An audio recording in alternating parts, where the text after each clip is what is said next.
Welcome to Am I Famous Yet? Memoir of a Working Class Rock Star. This is chapter 30 called Taking the Temperature of the Room. A great deal of what I do as an itinerant musician involves repeatedly walking into new environments. Though I might play 250 gigs in a calendar year, unlike going to the same office 5 days per week, I'm constantly playing venues for the very first time. There are certainly numerous repeat engagements, but even after nearly 30 years of doing this, I play new joints all the time. When entering a new performance space for a gig, I like to get the feel for what my surroundings are. I take the temperature of the room, so to speak. I look for subtle and not so subtle cues that let me know exactly where I am, how I fit into the scenario, and what type of energy I can anticipate receiving from those around me for the duration of the engagement. It lets me know how welcome I am in this place, how hard I'm going to have to work to get through the night, or how much shit I can anticipate having to eat before the end of the evening.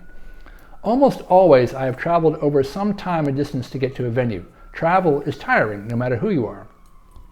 From subway delays to Holland Tunnel traffic jams to long-haul Trans-Pacific flights, very often I've been through a little duress before I even walk in the door. This is not a complaint, this is just a statement of fact. I've learned from years of doing this that nobody cares what kind of a day you've had before you get to the gig. They only know or care about dealing with you for right now, which is exactly as it should be for the most part. This is why it pays to leave whatever grief you're carrying with you outside of the venue if possible, but I digress.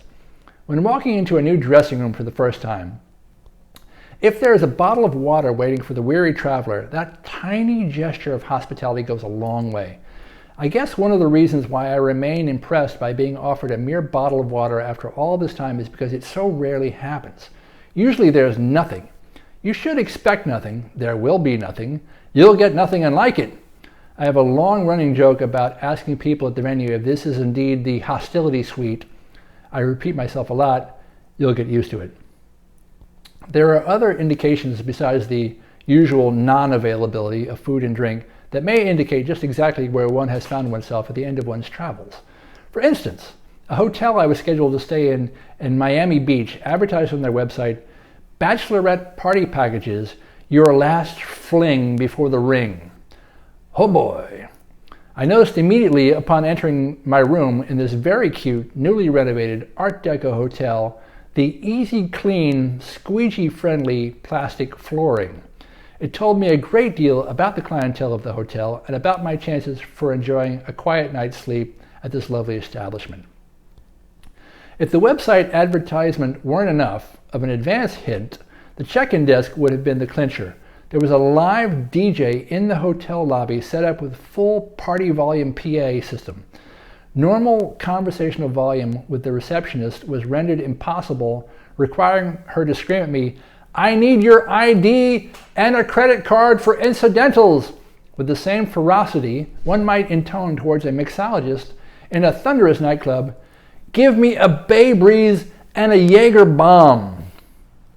To prevent the need for hollering the answers for my next questions, there was a convenient sign posted on the front desk listing the names and shift times of the DJ talent in the lobby.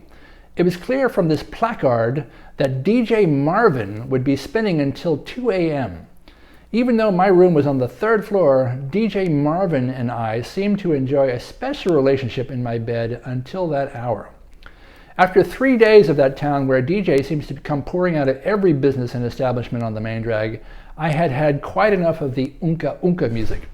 As I said when I returned home, if I hear the beat drop one more time, sometimes the room announces its temperature before you get a chance to even take out the thermometer.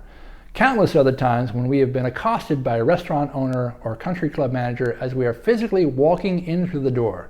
They come running up to us basically saying that we're already too loud. But wait, we haven't played a note yet. How do you know we're too loud? Then they go into some diatribe about all the complaints they've gotten in their entire lives about loud bands. I would love to have the chance just one time to demonstrate how softly I can play before I'm reprimanded. I'll stand there with my volume knob completely turned off if the gig pays the same amount of money. I've done it before, and I'll do it again. In New York City, this started to get really bad about 2 mayors ago.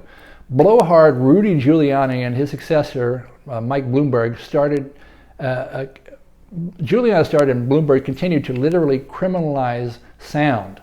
The cops seem to go through varying levels of enthusiasm when enforcing these mayoral dictums. I guess it depends upon what the boss had for lunch on a specific day. At the worst point in this enforcement, the cops were forced to show up any time somebody complained at all. Just looking at a combination of population density compared with statistics of general human happiness will reveal intuitively that there is at least one crank on every single block who will complain. It doesn't matter if your gig is juggling cotton balls, some idiot is going to think that it's still too loud. This equation is further complicated by having super rich people buying properties in Manhattan because they are the only people who can afford it. They want to be in the city because it's the trendy place to be. They forget that the reason that it's trendy is because all the artists and musicians who live and create here. Suddenly, when they buy a multi-million-dollar apartment in the heart of Greenwich Village, they expect peace and quiet. I've never understood this logic, nor the hubris that follows it, manifesting in the sense of entitlement many rich people have, thinking that they have a special right to complain. At the height of the noise crackdown in New York City, the edict was that if the cops could hear just 1 decibel of sound outside of your establishment, technically you were in violation. The first visit from the cops got you a warning. The second visit by the cops got you a $700 ticket. The third visit from the cops got you a $1,400 ticket. And the fourth visit got you a padlock on your front door. The city officially declared you out of business. It happened to an old concert venue on Bleecker Street called the Elbow Room. Rich people moved into the trendy and expensive neighborhood. The mayor decided that the needs of rich people far outweigh anything else. Somebody complained. The nightclub got padlocked. It's a chain drugstore now. My regular long-term nightclub gig in the village had to deal with this increasingly through the years. They kept getting tickets and kept fighting them because the owner's wife was a lawyer. Whatever hell they were catching from the neighbors and from the city, they passed directly on to us in the band. We were even on alert at one point that whenever the manager signaled 5-0 from the front door, we were immediately to turn down to a whisper no matter what we had been playing. This meant that there was a cop outside. I think the regulations have relaxed slightly from the worst it ever got around the year 2000, but it's still bad. There's another club on Bleecker Street that has been there for decades, suddenly having trouble with an upstairs neighbor who has also lived above the club for decades.